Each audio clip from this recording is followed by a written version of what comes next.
இந்த கூட்டணி இவ்வளவுதான் இவங்கதான் சொல்ல முடியுமா? பத்திரிகையாளர் நீங்க சொல்ல முடியுமா? இந்த கூட்டணியில இவங்க எல்லாம் இருக்காங்க, யாருமே கணிக்க முடியாது. நல்லா புரிஞ்சுக்கணும். நீங்க எப்படி கேள்வி கேட்டாலும் நான் தெளிவான பதில் தான் சொல்றேன். இன்னைக்கு இந்த நிமிஷம் இவங்கதான் கூட்டணி இறுதின்னு யாரும் சொல்ல முடியாது. எது வேணாலும் மாறலாம், மாற்றம் ஒன்றே மாறாதது. அதனாலதான் நான் சொல்றேன், பொறுத்திருங்கள். ஜனவரி 9க்கு பிறகு தெளிவான முடிவுகள் வரும்.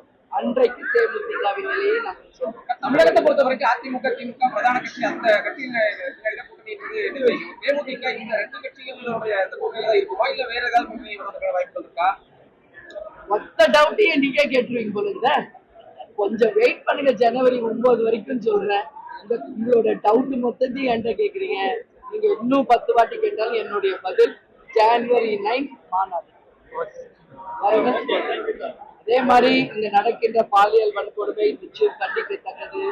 மெட்ரோ ட்ரெயின் ரத்து செய்யப்பட்டது கண்டிக்கத்தக்கது. விவசாயத்திற்கும் தொழிற்சாலைகளுக்கும் வரிகளை குறைக்கணும்.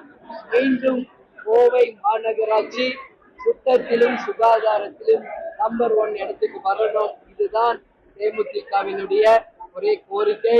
இங்கு இருப்பவர்கள் இதை சரியான முறையில கையாளதுனால இன்னைக்கு கோவை எங்கு பார்த்தாலும் சாலைகள் சரியா இல்லாம குண்டும் குழியுமான சாலைகளை கோவை முழுக்க நாம் பார்க்கிறோம். நிறைய ஆக்சிடென்ட்ஸ் நடக்குது, நிறைய டிராபிக் ஜாம் நடக்குது. மிக முக்கிய காரணம் பாலம் வேலை. இன்னும் நாங்களே எவ்வளவு வாட்டி களத்துல இறங்கி போராடுறோம், இன்னும் கிடைக்க முடியல.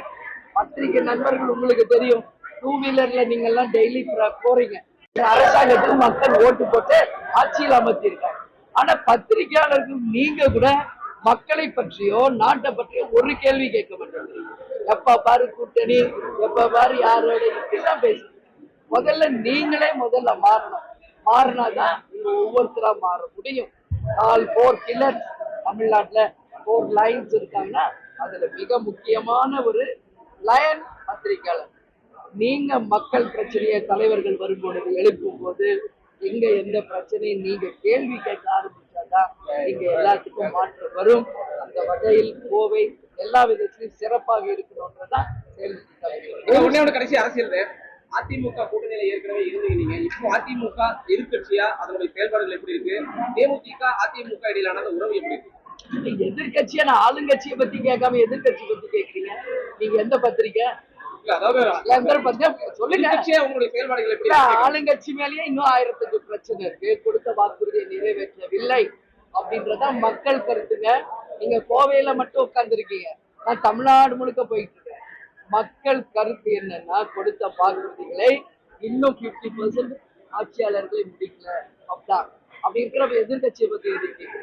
அதனால கொடுத்த வாக்குறுதிகளை நிறைவேற்றணும், மக்களுக்கு சொன்னதை செய்யணும். அப்பதான் மக்கள் விரும்பும் ஒரு ஆட்சியாக அடுத்து அமையும் என்பது. 200 தொகுதிகளுக்கு மேல திமுக வெற்றி பெறும் உறுதியா சொல்றாங்க. சரி, நான் என்ன சொல்லணும்?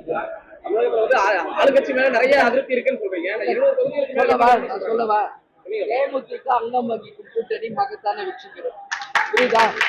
அதான் என்னோட கருத்து. அப்படி தேமுதிக அங்கம் வகிக்கிற கூட்டணி 200 இல்ல, 234 தொகுதிகளில் கூட்டணி மந்திரி சபை அமையும்.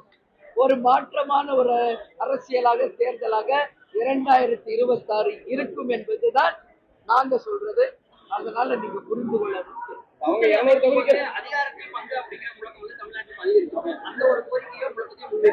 கூட்டணி மந்திரி சபைன்னா என்ன அர்த்தம்? நீங்க கேட்கறதுக்குள்ளேயே அது வந்துருச்சு. கூட்டணி மந்திரி சபை என்பது இதுவரைக்கும் தமிழ்நாட்டில் பார்க்கலாம், எல்லா ஸ்டேட்லயும் நம்ம பார்த்துட்டு இருக்கோம். இந்த முறை தமிழகத்திற்கு வருவதற்கு அதிக வாய்ப்புகள்